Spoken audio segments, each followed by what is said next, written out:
تو میرے نبی نے فرمایا خیرکم خیرکم لأہلہ، بہترین مسلمان وہ ہے جو بیوی سے اچھا سلوک کرتا ہو، وَأَنَا خَيْرُكُمْ لِأَهْلِي، اور میں تم سب سے زیادہ اچھا سلوک کرتا ہوں اپنی بیویوں کے ساتھ۔ پھر کہا خیرکم خیرکم لنسائہ، سب سے بہترین انسان وہ ہے جو عورتوں سے اچھا سلوک کرتا ہو۔ یہاں سے گھر کو شروع کیا۔ گھر کی ابتدا، کائنات کی ابتدا بھی میاں بیوی ہے، انتہا بھی میاں بیوی ہے۔ معاشرت کا دین خوشبو کی طرح پھیلتا ہے، خوشبو کی طرح۔ عبادات کا دین بنیاد کا کام دیتا ہے، اور معاشرت کا دین وہ عمارت کا کام دیتا ہے۔ عبادات کا دین جڑ کا کام دیتا ہے، اور معاشرت کا دین سایہ، پھل پھول، خوشبو، مہک کا کام دیتا ہے۔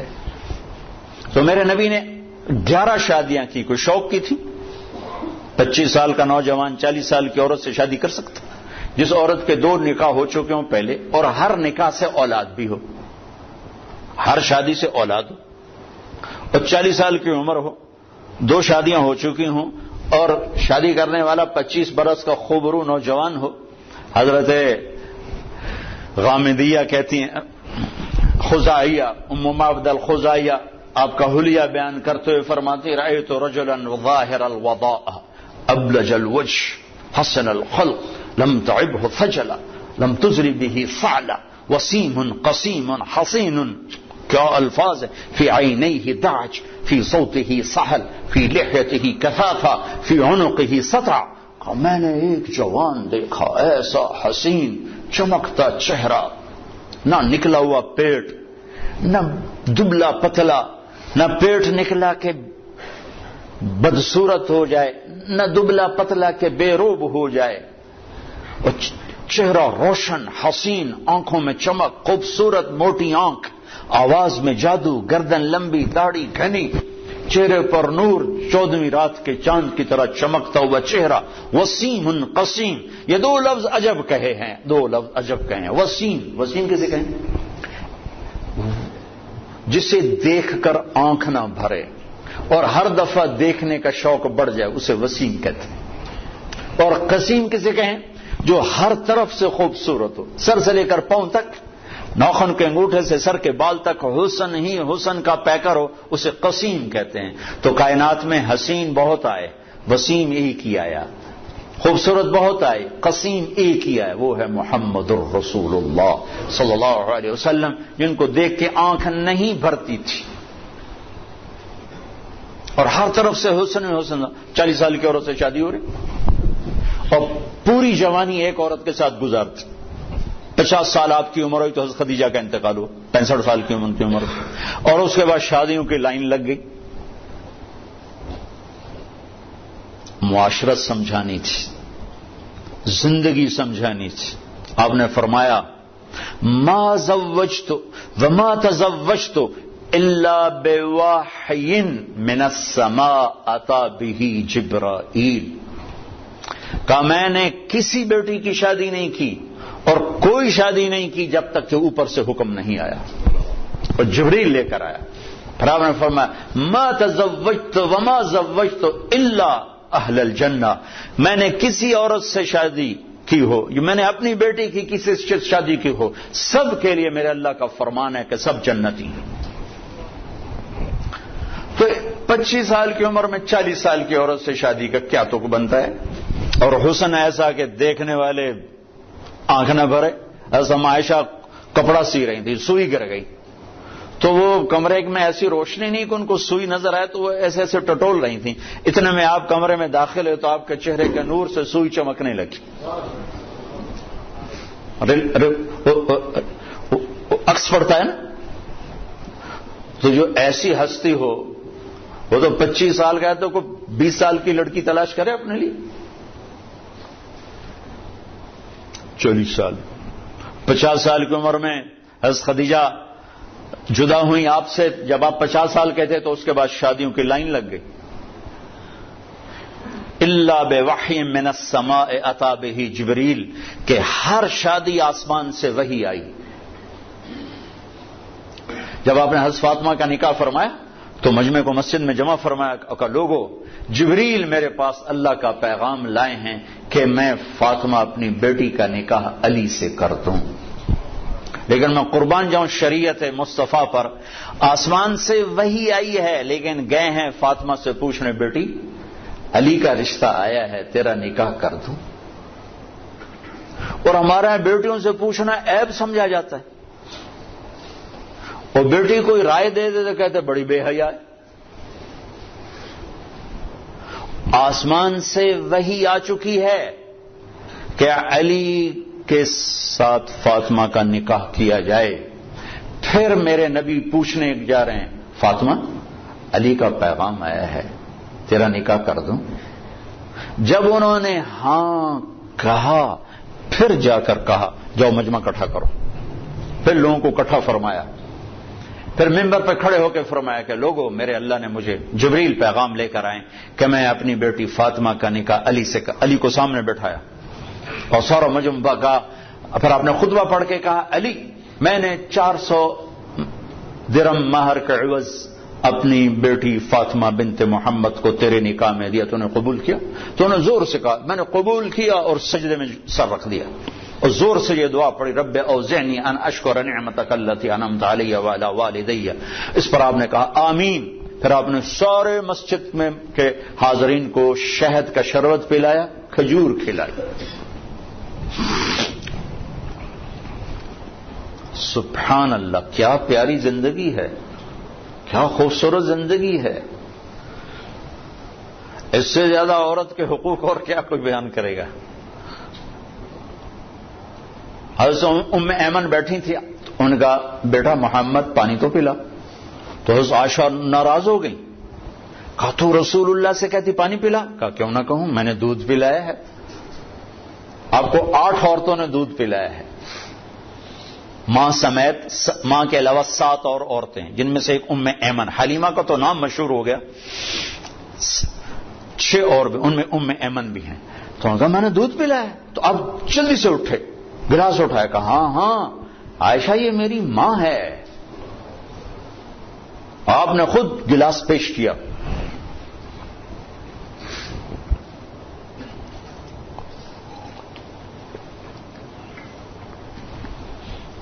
تو چونکہ زندگی گھر سے شروع ہوتی، دفتر سے نہیں، گھر سے شروع ہوتی۔ ہمارے ایک استاد بڑے شفیق تھے، لیکن جب آگے کبھی ڈانٹنا شروع کرتے ہم کہتے لگتا استاد جی گھر دینا لڑتے آئے ہوئے، اور ہم دائیں بائیں سے خبر لیتے تو تقریباً وہ خبر سچی ہوتی تھی۔ لڑائی گھر میں اور غصہ ہم پہ نکل رہا۔ جب آدمی کا گھر ڈسٹرب ہوتا ہے تو پھر دفتر بھی ڈسٹرب ہوتا، تو تم دعا کرو تمہارے پاس گھروں میں نہ لڑیں تاکہ تمہارے ساتھ ٹھیک رہے۔ زندگی کی ابتدا گھر سے ہے، گھر سے۔ تو ایک گھرانہ کیسا ہونا چاہیے، اور ایک گھر کی آبادی کا دار و مدار کس پر ہے؟ اللہ کی قسم پیسے پر نہیں ہے، وہ میرے نبی کے اخلاق پر ہے، میرے نبی والے سلوک پر ہے۔ چونکہ زندگی چیزوں کا نام نہیں، میزان بینک کا نام زندگی نہیں ہے، معیشت کا نام زندگی نہیں ہے، زندگی احساسات کا نام ہے۔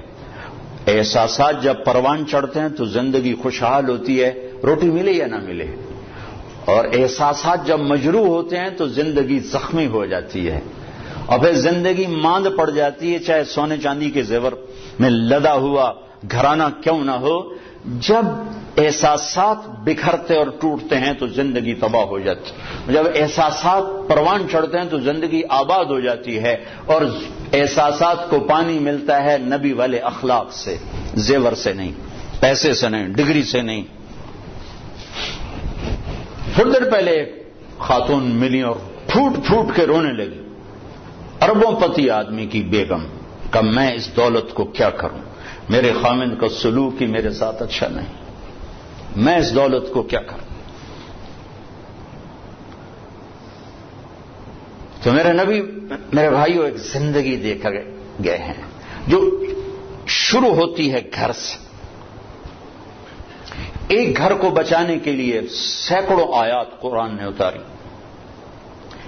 میں تو مفتی نہیں، مفتیوں سے سنی بات بتا رہا ہوں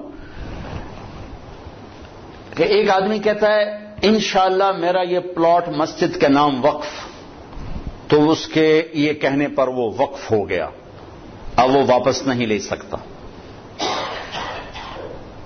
اس لیے کہ اللہ خود چاہتا ہے کہ تم اللہ کے نام پہ خرچ کرو. تو میں کہتا ہوں جی انشاءاللہ میرا یہ قالین مسجد کے نمازیوں کے لیے وقف ہو گیا، تو اب یہ ہو گیا، میں واپس نہیں لے سکتا. لیکن ایک آدمی یوں کہتا ہے انشاءاللہ میری بیوی کو طلاق، تو یہ مفتی کہتے ہیں نہیں ہوئی. اس نے کہا تھا اگر اللہ چاہے تو میری بیوی کو طلاق، اور اللہ چاہتا ہی نہیں کوئی اپنی بیوی کو طلاق دے، اس لیے یہ طلاق نہیں ہوئی. ایک گھر کو بچانے کے لیے سینکڑوں ہزاروں سورہ نساء، سورہ مریم، سورہ طلاق، سورہ تحریم. آپ نے کہا علی طلاق سے بچنا، جب طلاق دی جاتی ہے تو اللہ کا عرش کانپ اٹھتا ہے. جب گھر بگڑتا ہے تو وہاں سے معاشرہ بگڑتا ہے، جب گھر سنورتا ہے تو وہاں سے معاشرہ سنورتا ہے. تو پہلا میاں بیوی ہیں، ان کا آپس میں سلوک کیسا ہے؟ اور چونکہ کسی کی لڑکی کو مرد لے کے جاتا ہے تو اس کی طرف شریعت زیادہ متوجہ ہے. عاشروہن بالمعروف، ان عورتوں سے اچھا سلوک کرنا.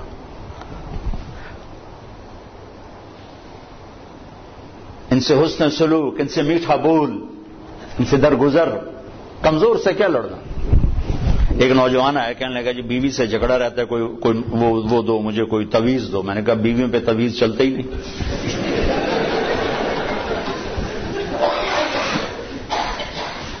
کہنے لگا تو کیا کروں؟ میں نے کہا ایک کام کرو، ہو جائے گا معاملہ ٹھیک. کیا؟ میں نے کہا جب تم کھانے پر بیٹھو تو روزانہ 2-4 لقمے اپنے ہاتھ سے کھلا دیا کرو، بس کوئی لمبا چوڑا کام نہیں بھائی. کچھ دن بعد اس کا ویسے ہی فون آ گیا تو مجھے اپنی بات یاد آ گئی. میں نے کہا میری بات پہ عمل کیا تھا؟ کہنے لگا نہیں. میں کیوں؟ کہنے لگا شرم آتی. میں نے کہا لڑتے ہوئے شرم نہیں آتی بھائی، کمزور سے بھی کوئی لڑتا ہے. آپ نے گامے پہلوان کا نام سنا؟ گاما پہلوان، یہ رستم زمان کا ٹائٹل اس نے لندن میں اس کو تاج پہنایا گیا تھا. ایک امریکہ کا پہلوان تھا زبسکو، اس کو اس نے ہرایا تھا 2 گھنٹے کی کشتی کے بعد، تو پھر اس کو یہ ٹائٹل ملا تھا. یہ اندرون شہر لاہور میں رہتا تھا. تو سبزی لے رہا تھا تو بھاؤ تاؤ پہ کوئی بات بڑھ گئی تو سبزی والے نے گلاس اٹھا کے مارا گامے کو، تو اس کے لگا یہاں تو خون نکل آیا. تو اس نے پگڑی کھولی اور یوں نیچے سے اس کو بل دے کر یوں باندھی اور چل پڑا. تو لوگوں نے کہا پہلوان جی اے ماڑکو جی بندہ تمہیں مار گیا، وہ تسی چپ کر کے ٹر پے ہو. وہ کہنے لگا ماڑے نو مار دیا شرم آتی.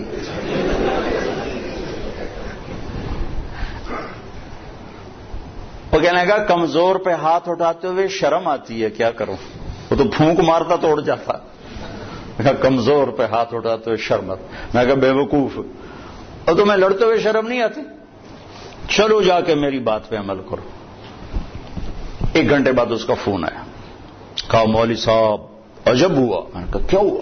کہا میں نے لقمہ منہ میں ڈالا دا منہ تھے کھلے ہی رہ گیا.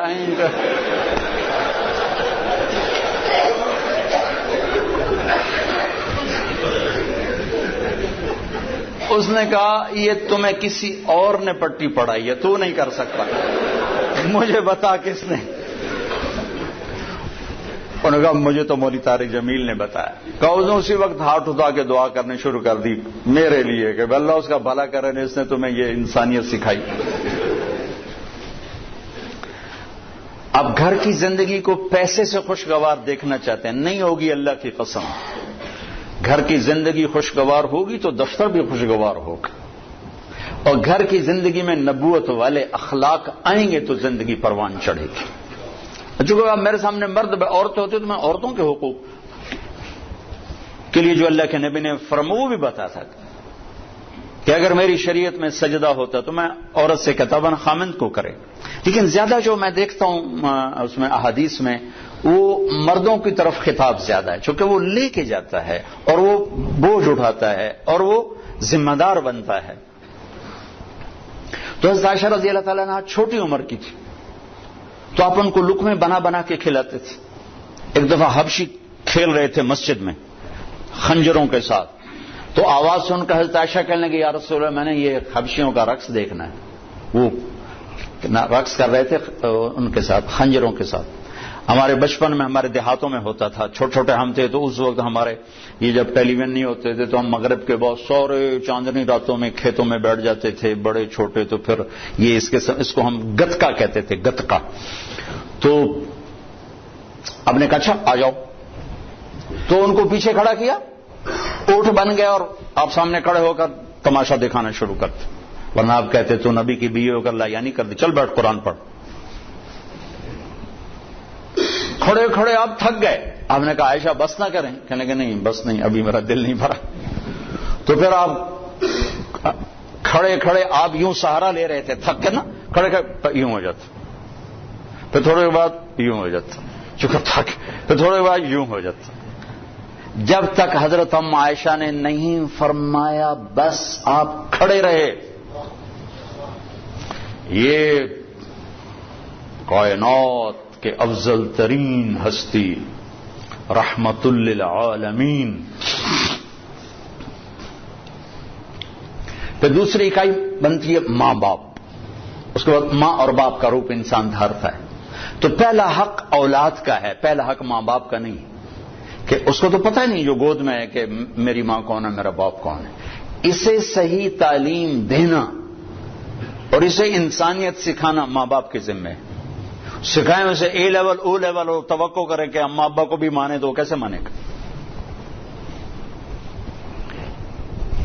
ایک شخص آیا حضرت عمر کے پاس، کہا یہ میرا بیٹا بڑا نافرمان ہے. تو عمر رضی اللہ تعالیٰ نے اٹھایا کوڑا مارنے کے لیے. انہوں نے کہا میری بات سن. کیا کہا ماں پیو کا بھی بڑا حق ہے پر کوئی اولاد کا بھی حق ہے. آپ نے کہا ہاں. تو ذرا بتا دیں. تو فرمایا پہلا حق ہے کہ اچھی ماں دے، دوسرا حق یہ ہے کہ اس کا نام اچھا رکھے، تیسرا حق یہ کہ اس کو قرآن کی تعلیم دے. تو کہا پھر آپ میرے ابے کی کارگزاری سن لو. اس نے مجھے حبشی ماں دی ہے لونڈی، مجھے اچھی ماں نہیں دی. پھر اس نے میرا نام رکھا ہے جولان، جولان کہتے ہیں گندگی کے کیڑے کو. پھر اس نے آج تک مجھے قرآن کی شکل نہیں دکھائی. حضرت عمر نے وہی سوٹا ادھر پھیر دیا. وہ بے وقوف پہلا مجرم تو ہے.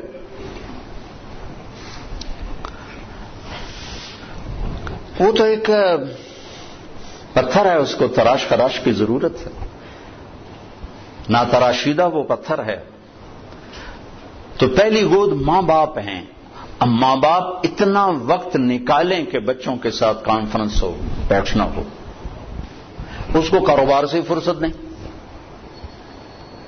وہ تھک تھکا کے آتا ہے، وہ کیسے کاؤنسلنگ کرے بیوی کے ساتھ بچوں کے ساتھ. اور ذہن سازی سب سے پہلا کام ماں باپ کا ہے، استاد کا نہیں. استاد تو بعد میں آتا ہے. پہلا درس ماں باپ کا ہے. اگر انہوں نے اس کو ٹائم نہیں دیا تو یہ جنگل کا ایک درخت بن جائے گا، اور اگر اسے ٹائم دیا تو باغ کا پودا بنے گا جس کی تراش خراش. اور زندگی بھر دھکے کھائے ہیں، سیرت کو پڑھ کے اور تجربوں سے دیکھا ہے. نصیحت تھوڑی ہو، محبت زیادہ ہو. ماں باپ پر نصیحت غالب ہوتی ہے، پھر وہ اوور ڈوز ہو جاتا ہے کام. ذہن سازی نہیں ہوتی، اور ذہن سازی دنیا کا مشکل ترین کام ہے جس کے اللہ نے نبیوں کو بھیجا.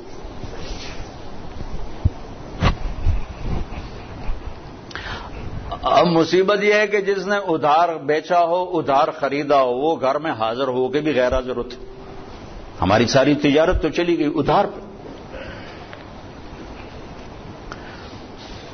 اور ہوس زیادہ ہے، اسباب تھوڑے ہیں. تمنا زیادہ ہے، اسباب تھوڑے ہیں، تو ذہن فارغ ہی نہیں ہوتا ہے.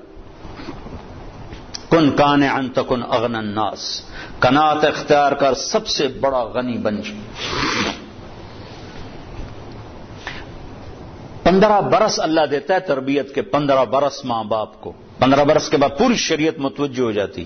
یہ 15 سال بچے اور بچی کے ان پر لگاؤ زور کہ ان کو اللہ کا تعارف کروا دو, اللہ کے نبی کا تعارف کروا دو, ان کے اخلاق بتا دو, ان کو آخرت بتا دو, جنت بتا دو, جہنم بتا دو, پھر ان کے شر سے تم بری الذمہ.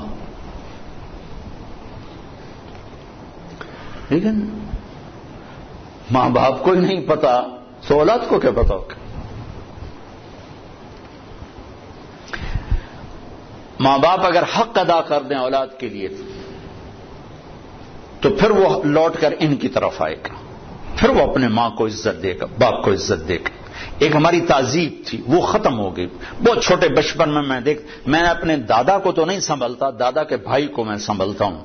تو میرے دادا کے جو چھوٹے بھائی تھے ان کے بیٹے ان کے سامنے نہیں بیٹھتے تھے, حالانکہ بالکل جاہل ان پڑھ لوگ تھے دنیا کے لحاظ سے, لیکن ایک تہذیب تھی, ایک ثقافت تھی دیہات کی, پنجاب کی, غریب کی, امیر کی. ان کے پیٹھ پیچھے بیٹھتے تھے, سامنے نہیں بیٹھتے تھے. سامنے بلاتے تو وہ کھڑے ہو جاتے تھے, بیٹھتے نہیں تھے, کھڑے رہتے تھے. تو وہ تہذیب تو ہمارے ہاتھوں سے نکل گئی, چلی گئی.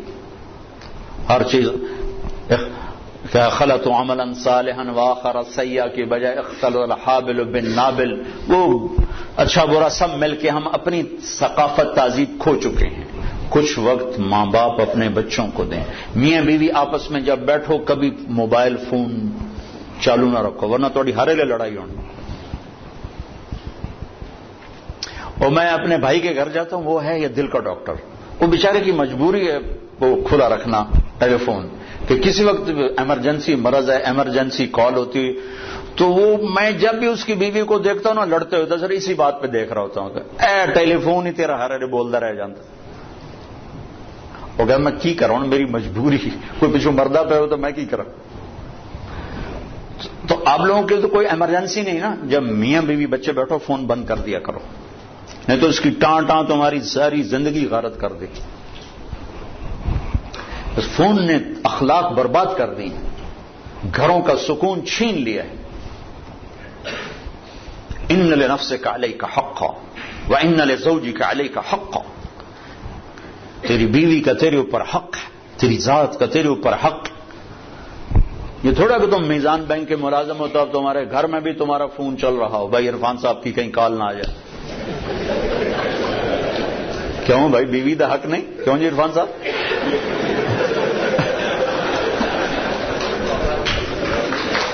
ہوئے ہوئے ہوئے ہوئے بڑے خوش ہوئے.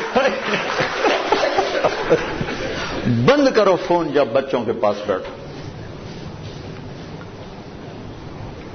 اللہ نے ہمیں خوبصورت زندگی دی ہے. ہم کو مشین تھوڑے ہیں کہ بٹن آن کر دو چل نہیں, جو مشین بھی چل چل کے آتے میرا تیل تھا بٹا, میرا موبائل تھا بٹا. میرا اپنے نبی کی پاکیزہ سیرت پڑھو کہ آپ نے زندگی کیسے گزاری. پھر جب میاں بیوی کی کونسلنگ ہو, پھر اولاد کو, پھر وہ حق واپس ماں باپ کو ملتا ہے کہ اولاد ماں باپ کی فرما بردار ہوتی, ان کی آنکھوں کی ٹھنڈک بنتی, ان کے لیے وہ راحت بنتی. لیکن جب ہم ان کو ٹائم نہیں دیتے تو پھر ماں باپ کے حقوق سناتے رہو. حالانکہ میرے نبی نے فرمایا تھا کاش میری ماں زندہ ہوتی, میں ان کی ایسی نوکری کرتا, میں عشاء کی نماز کے مصلی پر ہوتا اور میں سورۃ فاتحہ پڑھ رہا ہوتا اور ادھر سے آواز آتی محمد, تو میں ماں کے لیے نماز توڑ دیتی. اتنی بڑی حسرت کا اظہار,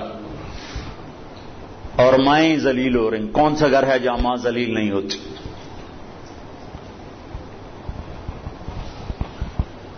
اتنی بڑی ہستی فرما رہے ہیں نماز توڑ دیتا.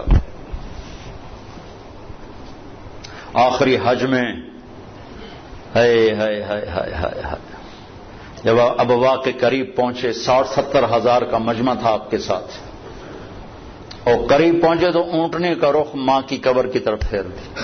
وہاں ابوا میں قبر ہے حضرت آمنہ کی. سن 2000 میں گیا تھا, تو میں وہاں اس جگہ, وہ آدمی جا تو سکتا نہیں, کوئی رہبر ہو تو جا سکتے ہیں, تو اللہ نے ایک رہبر ٹکرا دیا تھا, تو میں وہاں پہنچا تھا. زندگی گزری سفروں میں, ایسا سفر کبھی نہیں کیا. بیت اللہ کے اندر 2 دفعہ گیا, وہ کیفیت نہیں بنی جو حضرت آمنہ کی قبر پہ بنی.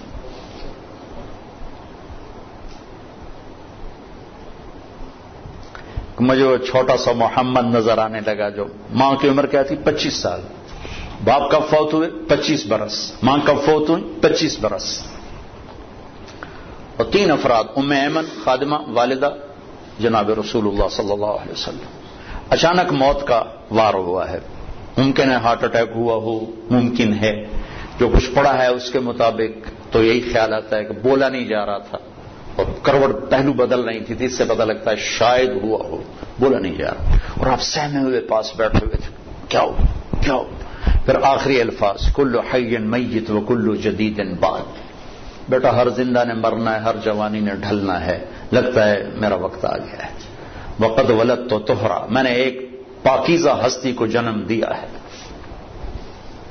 شمع بجھ گئی. پھر آپ سینے پہ سر رکھ کے روئے ہیں, کوئی آنسو پوچھنے والا بھی نہیں تھا.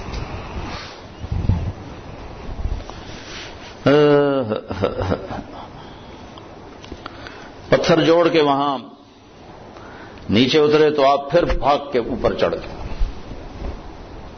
پہاڑ ہے اتنا اونچا, اس سے تھوڑا سا اونچا ہے, پھر اوپر چڑھ گئے. ام ایمن پیچھے پیچھے دوڑی تو اب ماں کی قبر سے لپٹ کے لیٹے ہوئے تھے ایسے. جب قریب آئیں تو آپ کہہ رہے تھے اماں تجھے تو خبر تھی تیرے سوا میرا کوئی نہ تھا, مجھے چھوڑ کے تو کہاں چلی گئی.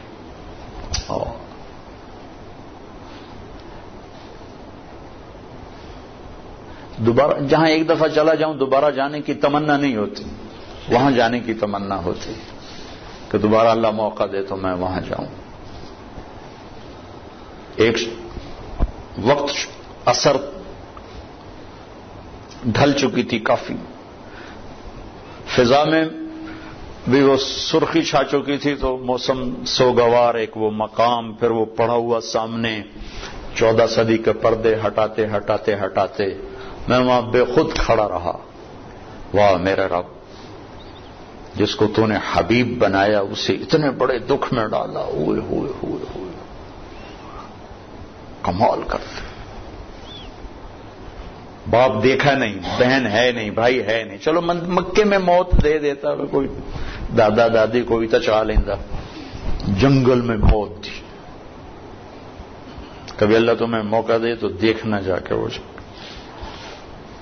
میں تو یہ واقعہ ہزاروں دفعہ سنا چکا ہوں, ہر دفعہ روتا ہوں. حالانکہ آدمی عادی ہو جاتا ہے ایک چیز جب بار بار سنتا سناتا ہے, لیکن مجھے نہیں یاد کہ یہ کہتے ہوئے کبھی میں آپ دیدہ نہ ہوں.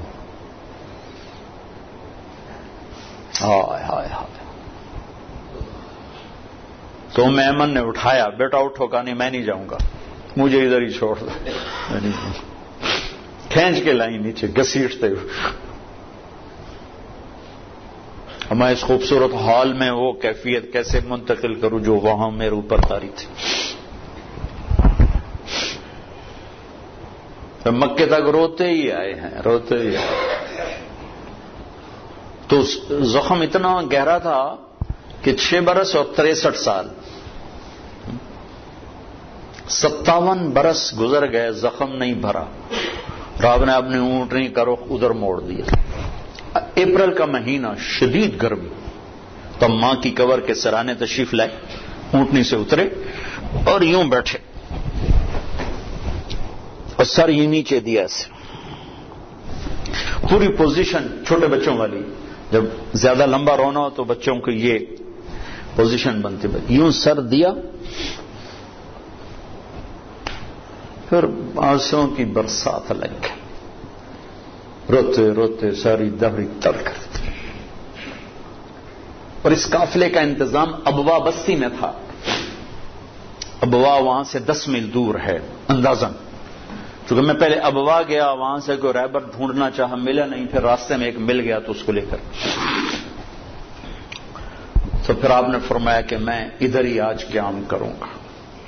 وہاں نہیں گئے جہاں سارا انتظام تھا ٹھہرنے کا, ماں کے سرانے رات گزاری ہے. جن کے ہاتھ میں جنت کی چابی ہے,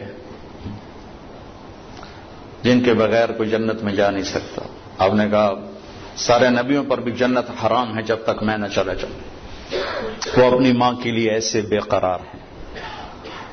آج مائیں ذلیل ہیں.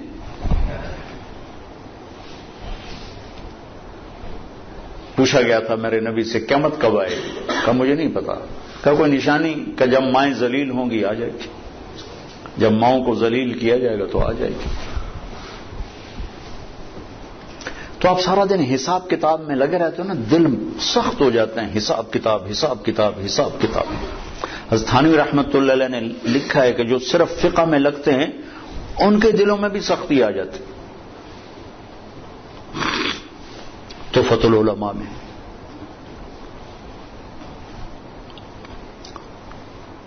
جو حساب کتاب ہے، فقہ بھی حساب کتاب ہے. یہ حلال یہ حرام، یہ حلال یہ حرام، یہ حلال یہ جائز یہ ناجائز، یہ شرط یہ فرض یہ واجب یہ سنت. جو نرمانے والی چیز تو قرآن و حدیث ہے. تو سارا دن حساب کتاب حساب کتاب حساب کتاب حساب. اور بھی دکھ ہیں زمانے میں محبت کے سوا، راحتیں اور بھی ہیں حساب کی راحت کے سوا. تھوڑی سی فیض سے معذرت کے ساتھ.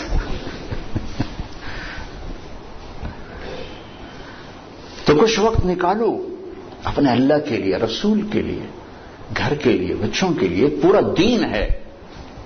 عبادات کا دین تو ہے ہی چھوٹا سا. پھر وہ بشاشت کے ساتھ اپنے دفتروں میں آؤ. میرے نبی نے فرمایا اگر نرمی کی کوئی شکل ہوتی تو دنیا میں اس سے حسین کوئی شکل نہ ہوتی. لو کان الرفق خلقا لما رأى الناس خلقا احسن منه. اور بد اخلاقی کی کوئی شکل ہوتی اور سختی کی کوئی شکل ہوتی تو اس سے بدصورت شکل کوئی دنیا میں نہ ہوتی. ولو کان العنف خلقا لما رأى الناس خلقا اقبح منه. اگر سختی اور بد اخلاقی کی کوئی شکل ہوتی تو اس سے بدصورت کوئی شکل نہ ہوتی. نرمی کی کوئی شکل ہوتی تو اس سے حسین کوئی شکل نہ ہوتی. میرے اللہ نے اپنے حبیب جیسی ہستی سے فرمایا فَبِمَا رَحْمَةٍ مِّنَ اللَّهِ لِنْتَ لَهُمْ. میرے محبوب یہ تیرے رب کا کرم ہوا، بہت بڑا کرم ہوا کہ آپ نرم ہو گئے. اللہ نے اپنے نبی پہ احسان جتلائے. أَلَمْ يَجِدْكَ يَتِيمًا فَآوَى وَوَجَدَكَ ضَالًّا فَهَدَى وَوَجَدَكَ عَائِلًا فَأَغْنَى أَلَمْ نَشْرَحْ لَكَ صَدْرَكَ وَوَضَعْنَا عَنْكَ وِزْرَكَ الَّذِي أَنقَضَ ظَهْرَكَ وَرَفَعْنَا لَكَ ذِكْرَكَ إِنَّا أَعْطَيْنَاكَ الْكَوْثَرَ. یہ مختلف جگہ پر اللہ تعالیٰ نے اپنے نبی پہ احسان جتلائے ہیں. جو احسان نرمی کا جتلایا ہے نبوت کا بھی ایسا نہیں جتلایا. وَكَانَ فَضْلُ اللَّهِ عَلَيْكَ كَبِيرًا. یہ نبوت کا احسان ہے. اور جب کہا میرے نبی آپ کو میں نے نرم بنایا، آپ کو میں نے نرم بنایا، اس کو کیسے بیان کیا؟ فَبِمَا. ماں کا ترجمہ میں یوں کرتا ہوں کہ یہ اپنے بازو مشرق مغرب میں پھیلا دوں اور شمال جنوب میں پھیلا دوں اور یہ زمین آسمان کی طرف پھیلا دوں تو بھی ماں کی وسعت اس سے زیادہ ہے. ماں میرے حبیب لا محدود رحمت آپ کی طرف متوجہ ہوئی اور آپ نرم ہو گئے. اچھا اتنے بڑے حبیب جو قاب قوسین او ادنا ہوں، اتنے بڑے حبیب کہ جو رحمت للعالمین کا ٹائٹل لیے ہوئے ہیں، اتنے بڑے نبی جو کافۃ للناس بشیرا و نذیرا ہوں، جو خاتم المرسلین ہوں. میرا اللہ کہہ رہا ہے اے میرے نبی لو کنت فظا، آپ جیسی ہستی کی زبان اگر سخت ہوتی، غلیظ القلب اور طبیعت میں بھی شدت ہوتی تو کیا ہوتا نتیجہ؟ یہ میزان بینک والے نہیں، یہ تو تنخواہ دار ہیں. یہ تیرے جان نثار، تیرے پر پروانہ وار قربان ہونے والے لن فضوا من حولک، یہ سب آپ کو چھوڑ کے چلے جاتے. محبوب مصطفیٰ جیسی ہستی میں سختی ہوگی تو لوگ چھوڑ جائیں گے. چھوڑنے والے کون؟ صحابہ. کون صحابہ؟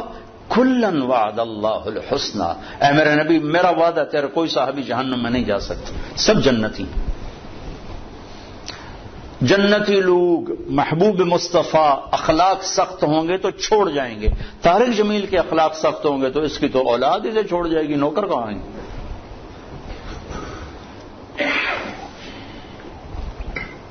شدت اور سختی نے نفرت کو جنم دیا ہے.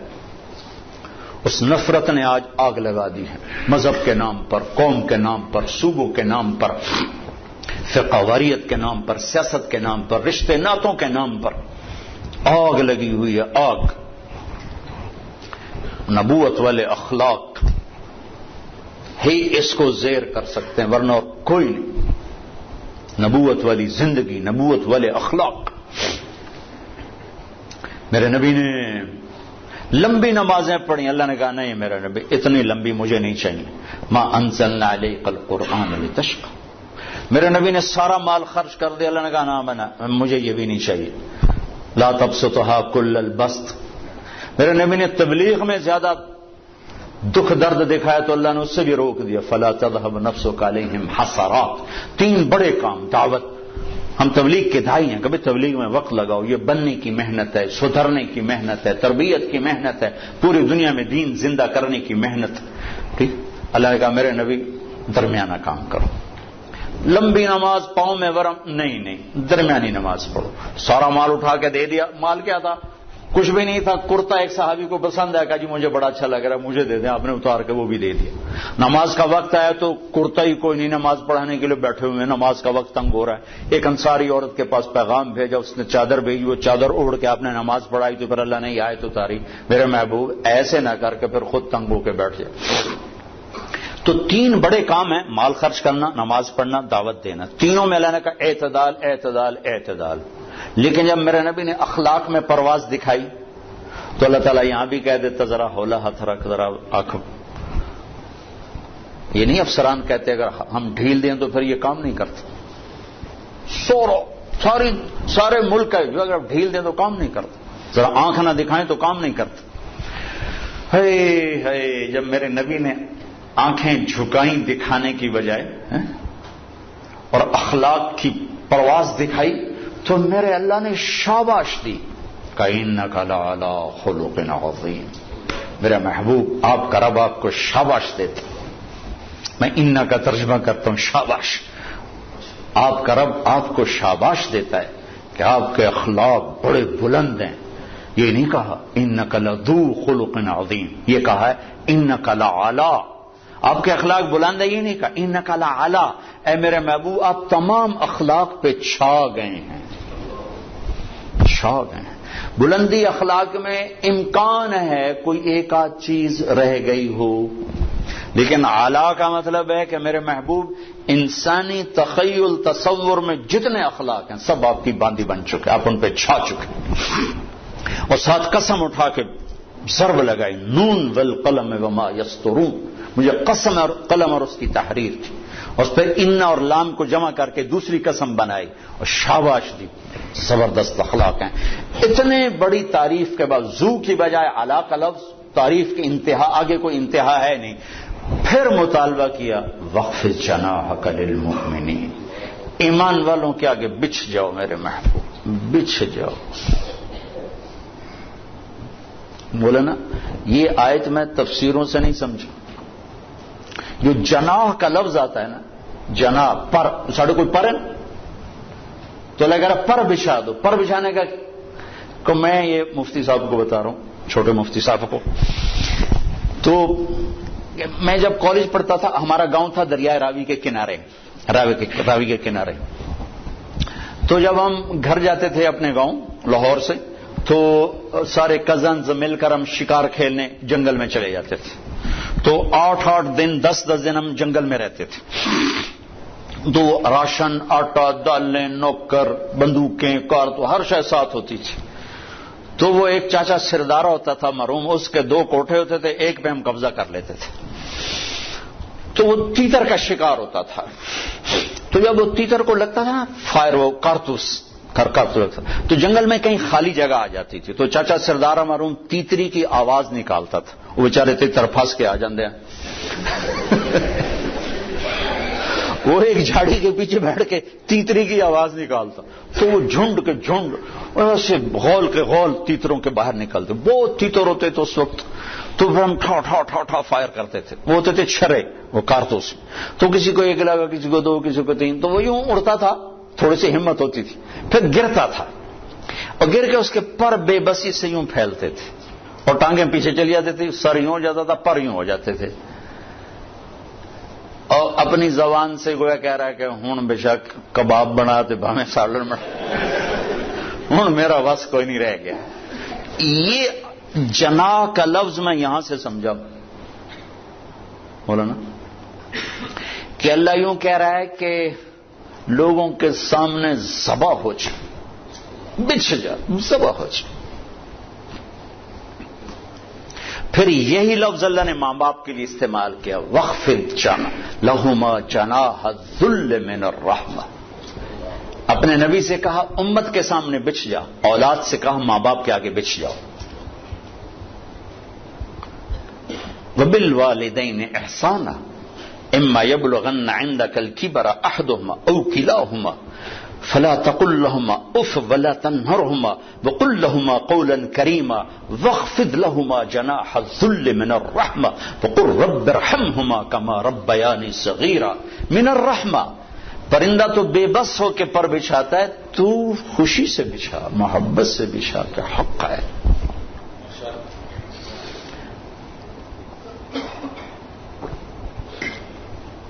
ایک شخص نے ماں کو حج کرایا کندھے پہ بٹھا کر، اور طواف تھا کرا رہا. طواف سے فارغ ہو کر حضرت عبداللہ بن عمر مل گئے، حضرت جی میں نے ماں کو حج کرا دیا، کندھے پہ بٹھایا، طواف کرایا، ماں کا حق ادا ہو گیا؟ تو انہوں نے کہا ابھی تو ایک سانس کا حق ادا نہیں ہوا، ایک سانس. ولا زفرۃ واحدہ، لمبا سانس، تھک کے جب سانس لیا جب اس کو زفرہ کہتے ہیں.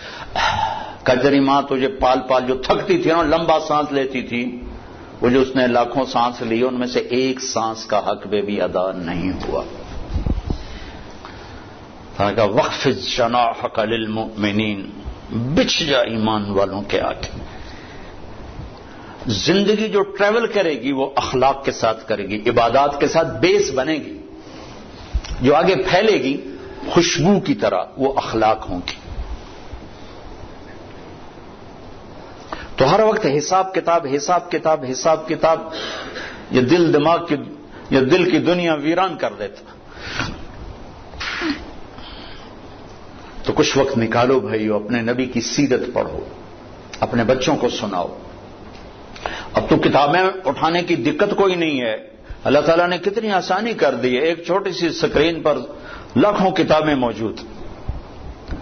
میں مفتی تقی صاحب کا وہ پڑھ رہا تھا آسان ترجمہ، تو اس کے شروع میں لکھا کہ اس کا اکثر حصہ سفروں میں مکمل ہوا، چونکہ کمپیوٹر میں ساری چیزیں موجود تھیں. اور وہ صورت کے آخر میں لکھتے بھی ہیں فلاں ایئرپورٹ پر یہ مکمل ہوئی، فلاں ایئرپورٹ پر یہ مکمل ہوئی. کہ اب تو اللہ نے وہ کتابوں کی مشقت سے بھی نجات دے دیا. ہمارے بچے ہم سے زیادہ جانتے ہیں وہ ان کے ساتھ کھیلنا. ان کو بیٹا نبی کی سیرت نکالو، نبی کے اخلاق نکالو، ابو عمر کی سیرت نکالو، ابو بکر کی سیرت نکالو، خود بھی سنو ان کو بھی سناؤ.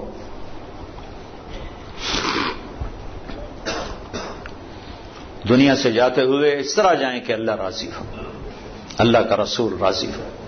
باقی اللہ تعالیٰ آپ کی محنت کو قبول فرمائے. بہت بڑی آپ نے عرفان صاحب کو میں سلام پیش کرتا ہوں کہ، اور خاص طور پر ان کی بیگم کو جو کہ وہ بھی ہمارے ساتھ حج میں تھیں، تو یہ فرما رہے ہیں کہ پہلے انہوں نے ان کا ذہن بنایا، اور جہاں میاں بیوی دونوں ایک ذہن ہو جائیں تو کام میں طاقت ہو جاتی. جیسے حضرت خدیجہ کو سنبھالا، اللہ کے نبی جب آئے پریشان ہو کر تو سنبھالنے والی حضرت خدیجہ بنی، اپنا مال بھی لگا دیا، اپنی جان بھی لگا دی. تو نبیوں کے بعد سب سے پہلے جس سے اللہ نے سلام بھیجا وہ خدیجہ ہے. جبریل آیا یا رسول اللہ، اللہ تعالیٰ خدیجہ کو سلام پیش کرتے ہیں. اس کے بعد ابو بکر کو سلام آیا تبوک کے موقع پر.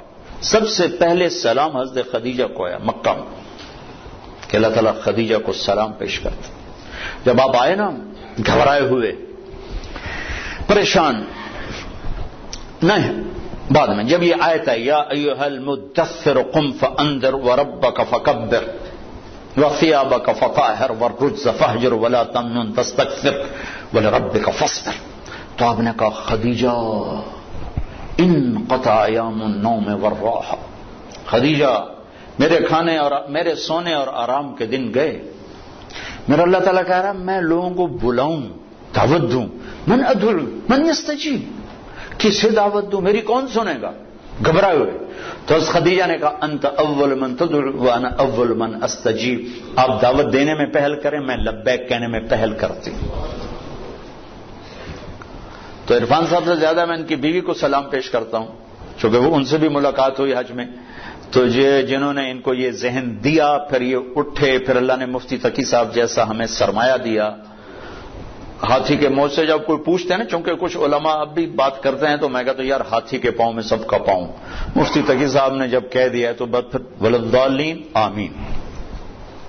اتنا بڑا آدمی میری نظر میں بر صغیر میں یعنی معاملات میں اتنی بڑی نظر رکھنے والا میری نظر میں اور کوئی آدمی نہیں. تو جب وہ اللہ کے فضل و کرم سے پھر ان کے بیٹے ماشاءاللہ انہی کے نقش قدم پر ہیں اور انہی کی طرح محنت کر رہے ہیں ماشاءاللہ ماشاءاللہ. وہ ہے کیا ہے، پدر پہ پوت نسل پہ گھوڑا بوتا نہیں تو تھوڑا تھوڑا. اور ہمارے باپ گھوڑے بڑے اچھے رکھا کر، میرے والد صاحب ان کو گھوڑوں کا شوق تھا بچپن میں. یہ موٹریں کاریں بہت کم ہوتی تھی تو گھوڑے بڑے نسل کے رکھتے تھے، بڑے خوبصورت. ایک ہمارا گھوڑا تھا سفید نکرا، اتنا نازک. اسی سے ریلیٹڈ بات آ گئی کہ سختی تو جانوروں کو باغی کر دیتی، انسان کو کیسے باغی نہیں بنائے گی. بڑی سونی چال چلتا تھا. ہمارا ایک کوچوان تھا چاچا گامو، وہ تھا ذرا غصے والا زیادہ. کبھی وہ چابک مار دیتا اس گھوڑے کو تو پھر وہ ایسے کھڑا ہو جاتا تھا، زیادہ ہوں میں نہیں ٹرتا. واللہ میں آپ کو آنکھوں دیکھا بتا رہا ہوں، سنا سنا نہیں بتا رہا، آنکھوں دیکھا بتا رہا ہوں. ہم چھوٹے چھوٹے تھے، وہ تانگے پہ تھے، تو چاچا گاموں نے اس کو چابک مار دیا تو ایسے سیدھا ہو گیا. پھر اس کا طریقہ ہوتا تھا بھائی کوئی لگام چھوڑو چل پڑے، نہیں. پھر ہوتا تھا وہ ٹانگے کے پہیے کو دو آدمی ایسے گھماتے تھے، وہ ٹانگے کا پہیا گھما وہ اور اکڑ گیا. تو چاچا گاموں گیا اور اس نے پگڑی اتاری واللہ اور اس کے پاؤں میں رکھ کر کہنے لگا ہون تا ٹور پاؤ. یہ میں نے آنکھوں سے دیکھا ہے. اور یہ کہہ کر آ کر بیٹھا تو گھوڑا چل پڑا کہ ہاں ٹھیک ہے اے ٹھیک ہے. اب آپ لوگوں کو چابک سے چلاؤ، اولاد کو چابک سے چلاؤ، بیوی کو ہنٹر سے چلاؤ، کیسے چلے گی؟ محبت دو محبت. اللہ اقبال کی قبر روشن کرے. ایسا شاعر نہ میں نے اردو میں دیکھا نہ عربی نے نہ فارسی میں، عجب شاعر تھا. یقین محکم عمل پہ ہم محبت، تین کام کر لو. کیا ہے؟ فاتح عالم، پوری دنیا فتح کر.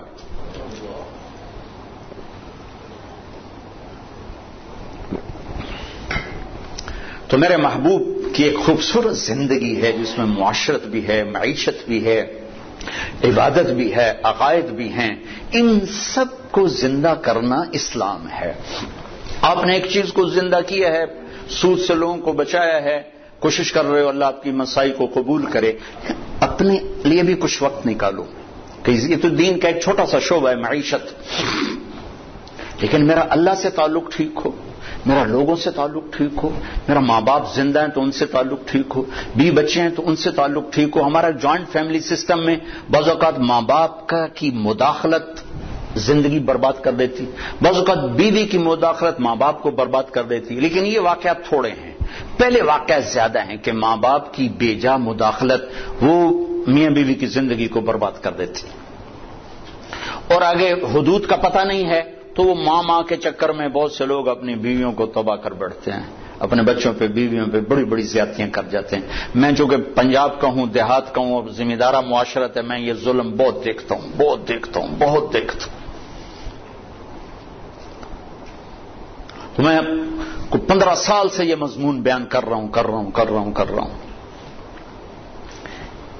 کتنی زیادہ ٹریفک ہو، لائن میں چل رہی ہو تو کوئی ٹریفک نہیں پھنستی، لیکن اگر ایک دوسرے کی لائن میں گھس جاؤ تو کھلوتے ہوئے ہم سارے دیں.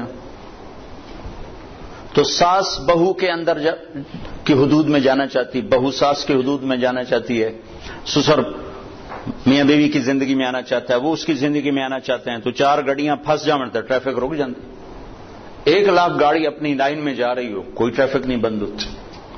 تو میرے نبی نے زندگی بتائی ہے، بیوی کا اپنا حق ہے، ماں باپ کا اپنا حق ہے.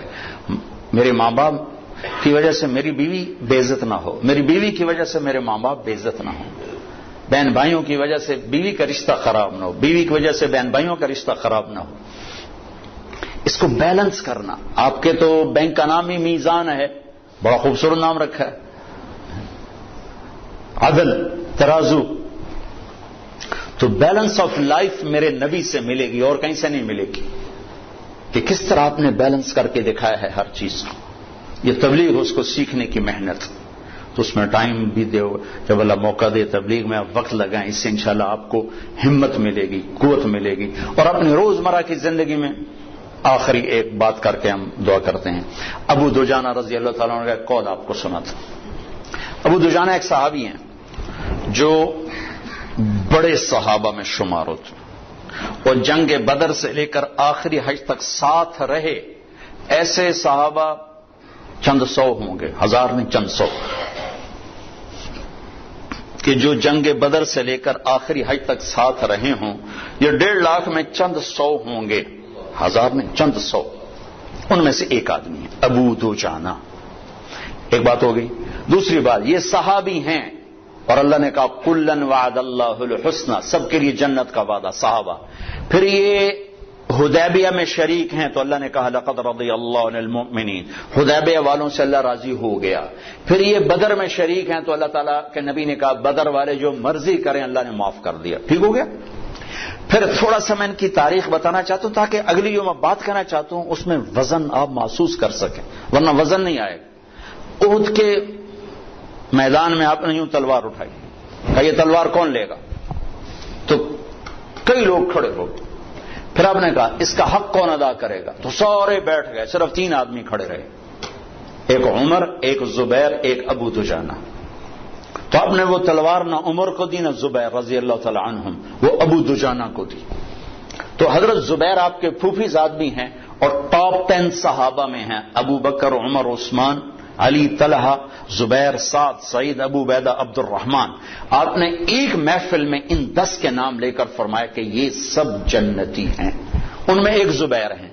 وہ کہنے لگے میں پھوپھی کا بیٹا، شجاعت کی دھاک بیٹھی ہوئی، مجھے نہیں دی، اس کو کیوں دی؟ اب میں دیکھوں گا یہ کیا کرتا ہے. تو ابو دجانہ رضی اللہ عنہ نے سرخ پگڑی باندھی، مرنے کی تمنا، خون و خون ہونے کی تمنا. کان الذی عاہدنی خلیلی ونحن بالصفح لدى النخیل اللہ اقوم الدہر بالکیول واضرب بسیف اللہ ورسولہ، کہ میں وہ ہوں جس نے اپنے نبی کے ساتھ وعدہ کیا ہے کہ پہلی صف میں کھڑے ہو کے لڑوں گا، پچھلی صف میں نہیں، اور اللہ اس کے رسول کی تلوار کا حق ادا کروں گا. اور ایک طرف سے حملہ کیا اور پورے قریش کے لشکر کو چیر کے پار نکل گیا. تو زبیر رضی اللہ عنہ حیران ہو گئے، کیا بلا ہے. آگے ہندا اور عورتیں وہ بجا رہی تھی، ڈھول بجا کے نا قریش کو تیار کر رہی تھی. نحن بنات طارقی نمشی علی النمارق مشی القتل بوارقی المسک فی المفارق والدر فی المخالق ان تقبلوا نعانقی او تدبروا نفارقی فراق غیر وامقی. یہ گانا گا رہی تھیں کہ آگے بڑھو گے تو گلے لگائیں گی، پیچھے ہٹو گے تو تمہیں دھکا دے دیں گی. مفہوم اس کا یہ ہے. تو جب ابو دجانہ بڑھے تو ساری عورتیں بھاگ گئیں، ہندا قابو میں آ گئے. تو آپ نے یوں تلوار اٹھائی اور اس کے مانگ پہ رکھی، اس نے چیخ ماری، تلوار ہٹا لی. تو پیچھے زبیر تو پیچھے بھیج دیا، یہ کیا کیا؟ نبی کی تلوار ہے، عورت کے خون سے رنگین کرنا اس کی شان کے خلاف ہے. واپس لے لی. پھر پیچھے ہٹے اور پھر مجمع کو چیر کے رکھ دیا. سامنے ایک ہاتھی جیسا قریشی لشکر میں تھا، لوہے میں ڈوبا ہوا. تو زبیر کہنے کہ میری جی میں اس سے ٹکر ہو تو پھر میں دیکھوں ابو دجانہ کیا ہے. او اللہ کا کرنا ہوا، اسی سے آمنا سامنا ہو گیا. تھوڑی دیر کے لیے جنگ رک گئی. دونوں کی شجاعت اور جنگ ایسی خوبصورت کہ بہادری بھی اش اش پکار اٹھی. اور مسلمان بھی رو گئے، قریش بھی رو گئے، اور دونوں اپنی وہ رکن اسلام، وہ رکن کفر. آخر ابو دجانہ رضی اللہ تعالیٰ نے جو اس پر وار کیا، جو کندھے پہ لگا، اس طاقت سے تلوار چلی کہ 2 ٹکڑے میں رکھ کے یوں کہتے ہیں، 2 ٹکڑے کر کے پھینک دی. پھر لوہے کی ٹوپی تھی نا یوں اتاری ما ترى، کیا دیکھ رہے ہو؟ انا ابو دجانہ، میں ہوں ابو دجانہ، اور یہ یمامہ میں شہید ہوئے۔ جب شکست ہو گئی مہاجرین کو خالد بن ولید رضی اللہ عنہ وہ قائد تھے، چیف تھے، تو مہاجرین بھاگ گئے۔ زید بن خطاب شہید ہو گئے، جھنڈا ان کے ہاتھ میں تھا۔ پھر سالم مولا ابی حذیفہ شہید ہو گئے، جھنڈا ان کے ہاتھ میں تھا۔ پھر مہاجرین کے قدم اکھڑ گئے، تو خالد بن ولید نے حضرت برا سے کہا، برا ان لوگوں میں سے تھے جو ہاتھ اٹھاتے تھے تو رد نہیں کرتا تھا، کہ برا بن مالک تستر میں شہید ہوئے تھے۔ تو وہ کہنے لگے اخلصنا، ہمیں الگ کر، انصار کو الگ کر۔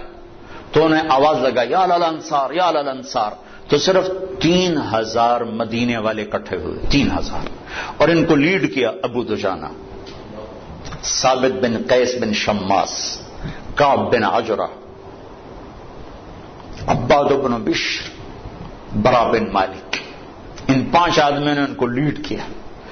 3000 نے 1,00,000 کے منہ پھیر دیے، اور ان میں سے ابو دجانہ شہید ہو گئے، عباد بن بشر شہید ہو گئے، اور ثابت بن قیس بن شماس شہید ہو گئے۔ کعب بن عجرہ کا ہاتھ کٹ گیا، اور برا بن مالک نے گیٹ کھول دیا، اور لشکر داخل ہوا، اور مسلمہ کذاب قتل ہوا۔ تھوڑی سی آپ کو میں نے تاریخ بتائی، آپ جانیں کہ ابو دجانہ کیا ہستی ہے۔ اب یہ ابو دجانہ ایک بات کرنے لگے، لوگو ان ارجع عملی عندی، لوگو میرے پاس بخشش کا سب سے بڑا عمل جس پر مجھے امید ہے بخشش کی۔ اب آپ ان کی ساری مختصر ہسٹری ذہن میں رکھیں، صحابی، بدری، احدی، شہید فی الیمامہ۔ لوگو ان ارجع عملی عندی، میرے پاس بخشش کا سب سے بڑا عمل جس پر میں امید کرتا ہوں، انی ما آذیت احدا بلسانی، میں نے آج تک اپنی زبان سے کسی کو دکھ نہیں پہنچایا، ولا اجد فی قلبی غلا لاحد، اور میرے دل میں کسی کے بارے میں کوئی بغض نہیں ہے۔ ارے بھائی آپ تو بدر کے شریک ہیں، ہاں، آپ تو احد والے ہیں، ہاں، حدیبیہ والے بھی ہوں، آپ تو صحابی ہیں، بالکل، لیکن بخشش کا عمل میرے پاس یہ ہے کہ میں نے آج تک اپنی زبان سے کسی کو دکھ نہیں پہنچایا، اور میرے دل میں کسی کا بغض نہیں ہے۔ یہ آخری بات کرتا ہوں کہ اس زبان کو میٹھا کر دو، اللہ کی قسم یہ شہد سے زیادہ میٹھی ہے، اور 7 سمندر کے پانیوں سے زیادہ کڑوی ہے، یہ مکھن سے زیادہ نرم ہے، اور 2 دھاری تلوار سے زیادہ تیز ہے اور سخت ہے۔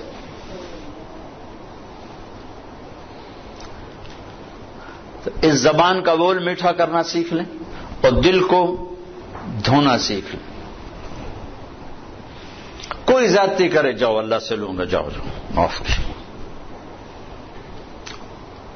انتہائی خوبصورت دین بن جائے گا، انتہائی خوبصورت دین بن جائے گا۔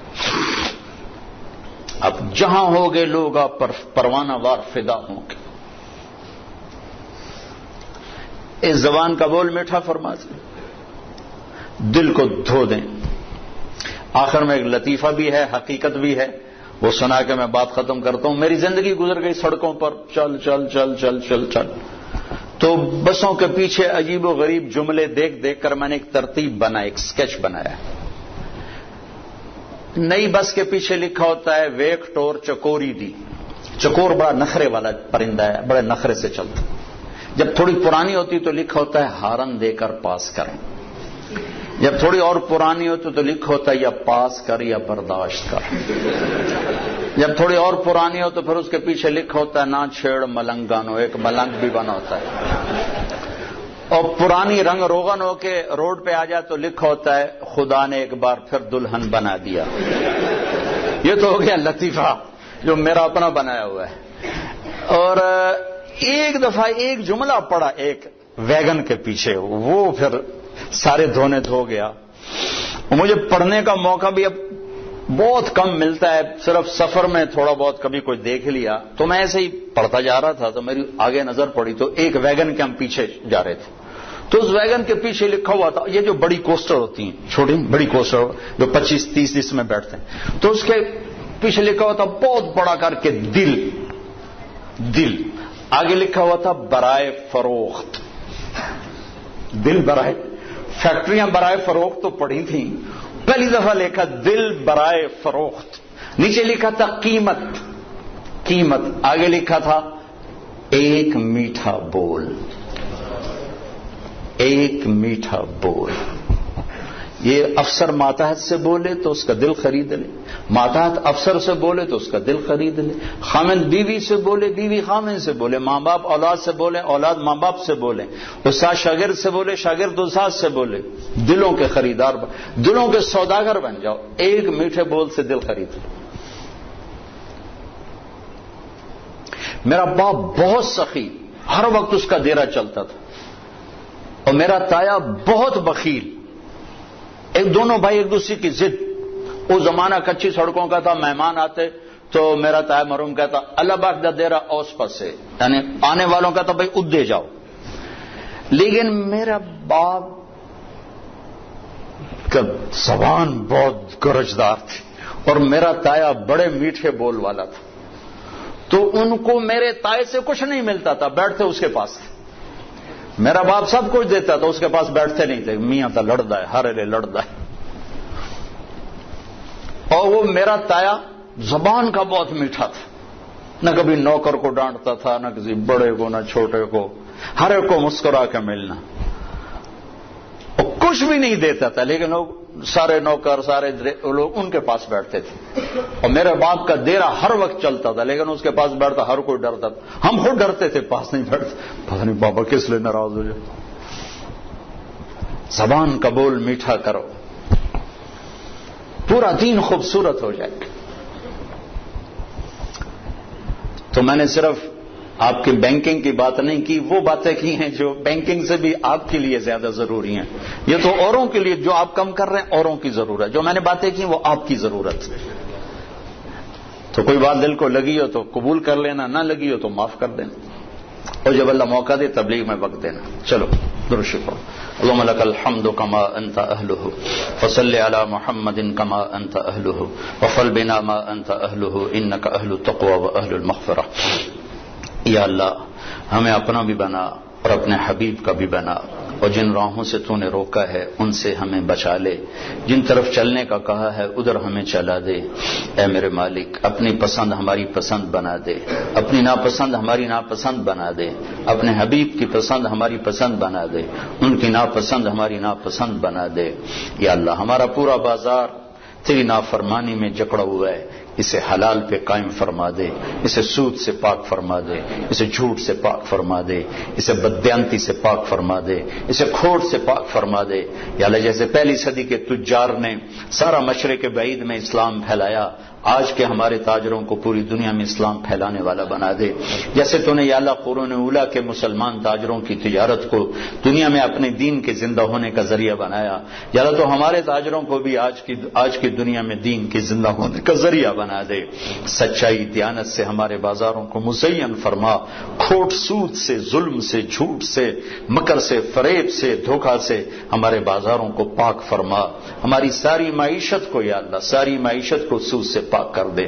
جتنے بینک ہیں سب کو بغیر سود کے کر دے. میزان بینک والوں کو جزائے خیر عطا فرما. تو عرفان صاحب ان کے اہلیہ کو جزائے خیر عطا فرما. مفتی تقی صاحب کا سایہ ہم پہ تادیر قائم فرما.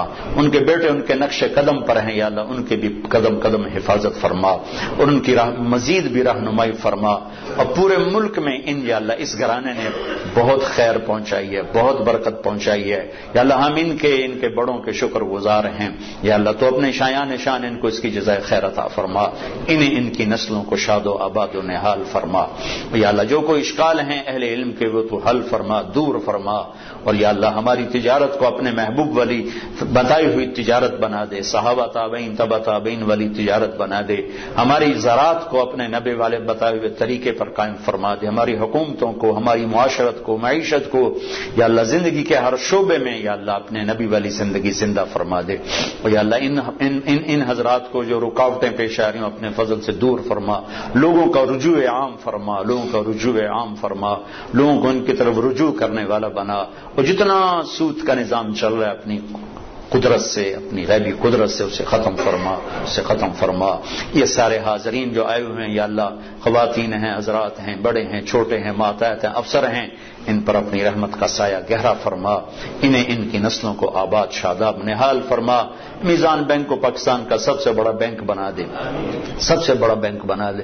تیرے لیے کیا مشکل ہے، تو نے 30ویں سے 8ویں نمبر پہ پہنچایا، 8ویں سے پہلے نمبر پہ پہنچا دے۔ انک علی کل شیء قدیر وبالاجابۃ جدیر، وصلی اللہ تعالی علی النبی الکریم، آمین برحمتک یا ارحم الراحمین۔